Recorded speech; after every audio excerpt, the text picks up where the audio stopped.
than 190 Stellantis employees at the Sterling Heights assembly plant are being laid off. The vast majority are seasonal supplemental employees originally hired to cover those summer vacation vacancies. Stellantis has just sent shockwaves through the political and industrial world with an announcement that no one saw coming. The global automaker has openly called out former President Donald Trump and his America First policy. Of course, Trump is never one to shy away from a confrontation, and he's not holding back his outrage. Now, the whole thing has turned into a full-blown argument. So what's driving Stellantis to take this kind of risk? And how might this reshape the future of American jobs, the auto industry, and even the broader economy? Let's find out. For those who might not be familiar, America First is a political idea in the United States that revolves around, well, putting America first. Pretty much what it says on the tin. The whole concept is about prioritizing the country's domestic affairs over global ones. In practice, this often means stepping back from international entanglements and focusing on issues like American jobs, industries, and trade policies. It's tied to ideas like American nationalism, a reluctance to get involved in foreign conflicts, known as non-interventionism, and a preference for protectionist trade policies. The phrase itself has been around for over a century. It was actually first popularized by President Woodrow Wilson during his campaign way back in the year 1916. Wilson used it to reassure Americans that he planned to keep the country neutral in World War I. Later on, in the years between the two world wars, from 1918 to 1939, the idea of staying out of international conflicts became a much bigger deal. A group called the America First Committee emerged during that time, actively opposing U.S. involvement in World War II. Fast forward several decades, and the slogan got a major revival during Donald Trump's presidential campaign in 2016. Trump made America First a central theme of both his campaign and his presidency, which lasted from 2017 to 2021. His version of the policy leaned heavily into reducing U.S. involvement in international treaties and organizations. Critics in the media even nicknamed it America Alone, pointing out how it sometimes isolated the United States on the global stage. One of Trump's big focuses under this banner has been keeping American companies and American jobs on home soil. He has been very vocal about opposing companies that move their production abroad, arguing that it hurts American workers. This theme has been a major talking point throughout all of his campaigns, and now he's doubling down with a fresh warning directed at Stellantis and a few other companies. Here's the backstory. In October of this year, Stellantis, the multinational automotive company, announced some big layoffs. They let go of 2,450 workers at the Warren Truck Assembly plant after deciding to stop production of the Ram 1500 Classic. Naturally, this kind of move doesn't sit well with Trump, who has always pushed for policies aimed at keeping jobs in the United States. Things got even worse when the company announced temporary layoffs affecting more than 4,000 workers at the same Warren Truck Assembly plant. Can you even imagine the panic that must have swept through the workforce? As if that wasn't bad enough, 1,600 employees faced immediate job losses when Stellantis eliminated the second shift altogether. Talk about a 1-2 punch. And the bad news isn't confined to Warren. Just a short drive away, over at the Toledo Assembly Complex, where the popular Jeep Gladiator is made, workers are bracing themselves for more bad news. Out of the 5,000 people employed there, half are living on edge, constantly worried about when the next round of temporary production halts might hit. It's the kind of uncertainty that keeps you up at night. Then came March 2024, and Stellantis dropped yet another bombshell. The company cut 400 engineering and tech jobs, along with temporary part-time staff at various locations. These weren't just assembly line workers, they were engineers, tech specialists, and support staff. That shows the impact wasn't limited to one sector of the company. It was widespread, and it hit hard. But here's the thing, this isn't just a list of numbers and statistics. Behind every single one of these layoffs is a person, a family, and a community. These are people who suddenly found themselves grappling with a future they hadn't planned for, wondering how they're going to pay the mortgage, send their kids to school, or put food on the table. It's not just a personal crisis, it's a ripple effect that can destabilize entire neighborhoods. We often see headlines about layoffs and think, that's rough for those workers, but it's so much deeper than that. Layoffs don't just mean fewer paychecks, they mean less spending at local businesses, more strain on social services, and a blow to the morale of the entire community. Small businesses that rely on the steady income of factory workers, like diners, barbershops, and daycare centers, also start to feel the pinch. Schools might see declining enrollment, local tax revenues take a hit, and the cycle of economic strain spreads far beyond beyond the factory gates. So when we talk about job losses like these, it's not just about numbers on a corporate spreadsheet, it's about real lives being turned upside down and communities fighting to stay afloat. And let's not forget the emotional toll, people losing not just their livelihood, but also their sense of stability and security. Stellantis says all these job cuts are a result of some pretty grim numbers. Vehicle sales this year dropped by an eye-popping 21% compared to last year. That's a huge blow. On top of that, their North American sales took a nosedive in the second half of 2024, making things even worse. The situation got so bad that it led to their CEO being shown the door. But here's the burning question: does Stellantis care about the American workers who are losing their jobs because of all this? Honestly, it doesn't seem like it. For them, it's all about cutting costs, no matter how much damage it does to families and communities. And it's not like they're getting away with it quietly. The United Auto Workers Union, representing many of these workers, is fighting back hard. And can you blame them? They've had enough of seeing livelihoods tossed aside in the name of the bottom line. What's even more frustrating is that Stellantis already has plans to move production to countries like Egypt and Mexico, where labor is cheaper. For the company, it's all about saving money, but for American workers, it's devastating. This kind of strategy makes it clear where their priorities lie, and it's definitely not with keeping jobs on home soil. In fact, Stellantis has already made big moves to expand its operations overseas. They recently announced that the 2025 Jeep Grand Cherokee L WL would be produced in Egypt. This vehicle, which has traditionally been built at the Detroit Assembly Complex, MAC, DACM facility in Michigan, will now also be assembled at the Arab American Vehicles AAV plant in Cairo. For Stellantis, it's a strategic expansion into the Middle East and Africa, but for American workers, it feels like another betrayal. And this is exactly the kind of thing Donald Trump has been railing against. Back in 2016, during his first campaign, Trump made it clear that he wouldn't stand for companies ditching American workers to save a buck. In a series of now famous tweets, he said he planned to substantially reduce taxes and regulations for businesses operating in the United States. But there was a catch. Any company that fires its American employees, builds a new factory in another country, and then tries to sell its products back into the United States wouldn't get away without consequences. In his words, retribution or consequence would be waiting for them. But Trump's stance hasn't changed much since then. He's still hammering on about the importance of keeping jobs in America and standing up to companies that put profits over people. Whether you agree with him or not, it's hard to argue against the frustration of workers who feel like they've been left out in the cold. This year, Donald Trump isn't just talking, he's doubling down with some bold promises. He's pledged to slap tariffs as high as 200% on any automaker, including Stellantis, that dares to move production out of the United States. It's a no-holds-barred approach aimed squarely at keeping jobs on American soil. Before the November election, he took it a step further, making it crystal clear where he stands. At a rally in the battleground state of Michigan, a state hit hard by factory closures and layoffs, he vowed to impose a 100% tariff on Stellantis if they followed through with plans to move jobs from the United States to Mexico. During that rally, another speaker highlighted Stellantis' troubling track record, pointing out that the company has been sending Chrysler-made vehicles to Mexico instead of producing them entirely in the United States. Trump wasted no time driving his point home, saying, "Tell Stellantis that if they plan on moving, we're going to charge them a 100% tariff on every car, and they won't move." It was classic Trump, making bold claims and rallying his supporters with promises to hold big corporations accountable.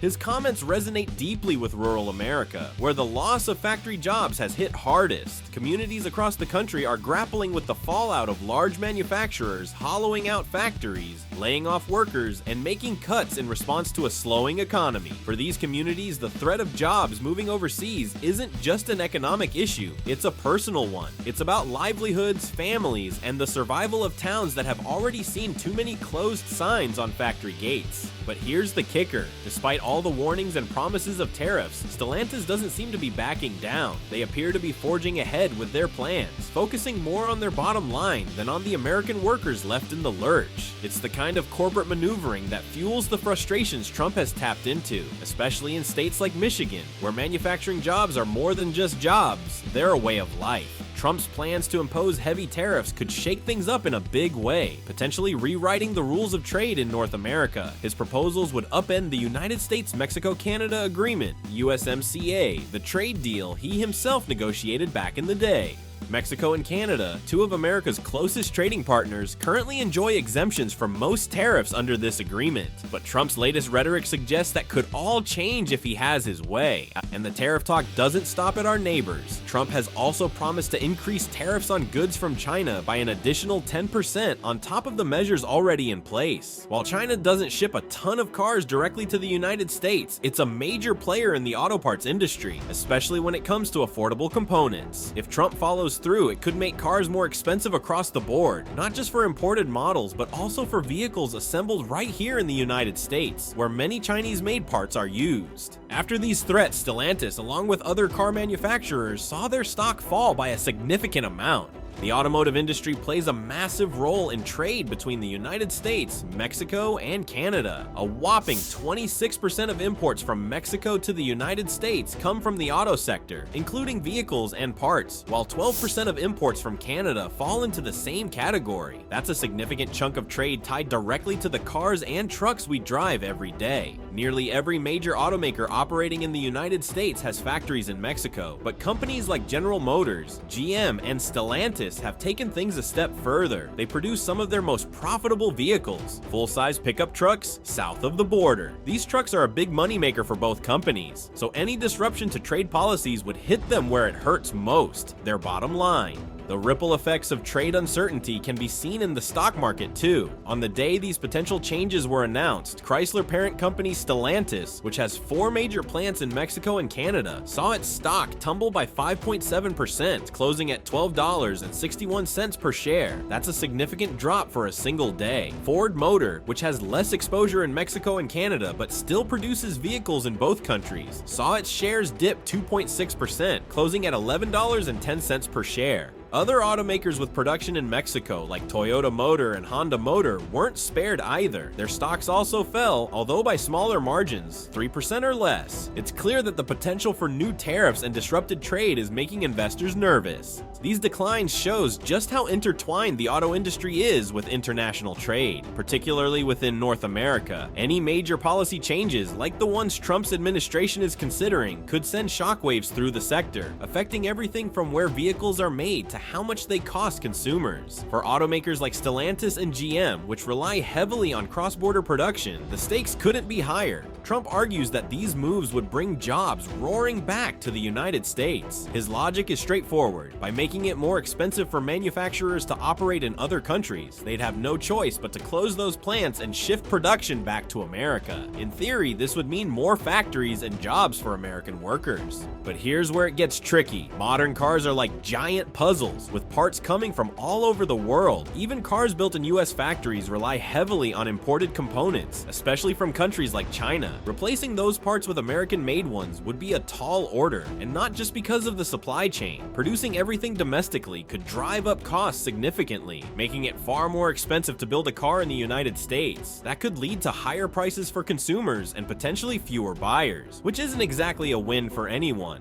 In short, while Trump's plans sound great in theory, who doesn't want more American jobs? The reality is a lot more complicated. Messing with trade agreements like the USMCA and imposing steep tariffs could ripple through the economy in ways that are hard to predict. After the resignation of Stellantis CEO Carlos Tavares, it looks like the once fiery United Auto Workers, UAW, Keep the Promise campaign is starting to lose steam. The campaign, which had sparked strike votes and bold grievances, now seems to be hitting the brakes. Union leaders have announced that there will be no further strike votes or actions, at least not until sometime in 2025, if ever. UAW President Shawn Fain confirmed that all local grievances tied to the campaign have been officially withdrawn. This effectively puts the union in a holding pattern. While this decision might give Stellantis some much-needed breathing room to stabilize operations, it hasn't gone over well with everyone. Many workers are feeling left in the lurch, wondering if their concerns are being sidelined in the process. The grievances stemmed from Stellantis' decision to delay the reopening of the Belvidere assembly plant, which has been shuttered for some time now. The UAW argued that this move violated the terms of their 2023 contract and launched a series of strike votes at 4 local chapters in response. These actions were part of a larger effort to hold Stellantis accountable for what the union saw as broken promises to workers. The Belvidere assembly plant has been a significant point of contention. For the workers who used to depend on that facility, the delay in reopening isn't just a corporate decision, it's a direct hit to their livelihoods. The plant represents more than just jobs, it's a symbol of stability for the surrounding community. The UAW's withdrawal from these battles has left many of these workers feeling abandoned, as if their struggles have been swept under the rug.